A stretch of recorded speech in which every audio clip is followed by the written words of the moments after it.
Discussion on complex fractionated atrial electrograms.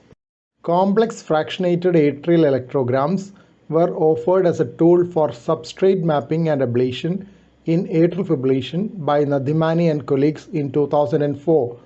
But there is a lack of consensus on the definition of CFAE as well as the definite role in ablation of atrial fibrillation. Complex fractionated atrial electrograms may be found at areas of slow conduction, pivot point of turning wavelets, wave collision, fibrillary conduction, rotor meandering, as well as due to autonomic activation. But all CFAEs may not be the driver source for atrial fibrillation. This has an important implication in that searching for and ablating all CFAE locations may be time consuming and produce unnecessary atrial scarring or even atrial mechanical dysfunction. Moreover, temporal variability of CFAE locations have also been described, questioning the utility of CFAE mapping. Narayan and colleagues have classified CFAE into 4 types using monophasic action potentials. Type 1, CFAE with rapid, regular and pansystolic activation.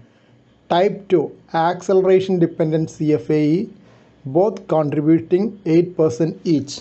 Type 3, CFAE due to non-local or far-field electrogram detection, which appears to be the commonest variety, 67%. Type 4, CFAE without discrete monophasic action potential and disorganized atrial fibrillation, which constituted 17%.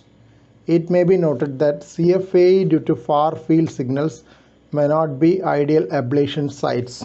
The STAR-AF2 trial evaluated 3 strategies for ablation of persistent atrial fibrillation. The strategies were pulmonary vein isolation plus CFAE ablation, and pulmonary vein isolation plus linear lesions. The study randomized 589 patients with persistent atrial fibrillation.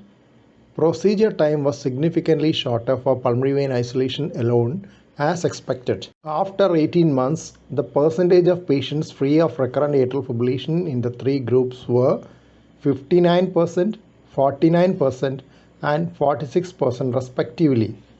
But the difference was not statistically significant.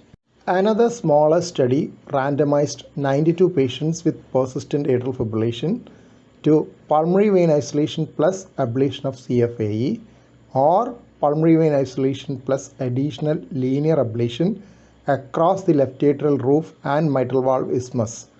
Follow-up was longer for a period of 5 years.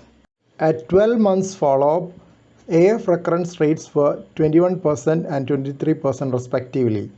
At a mean follow-up of 59 plus minus 36 months, the figures were 44.6% and 48.3% respectively, which was not a statistically significant difference.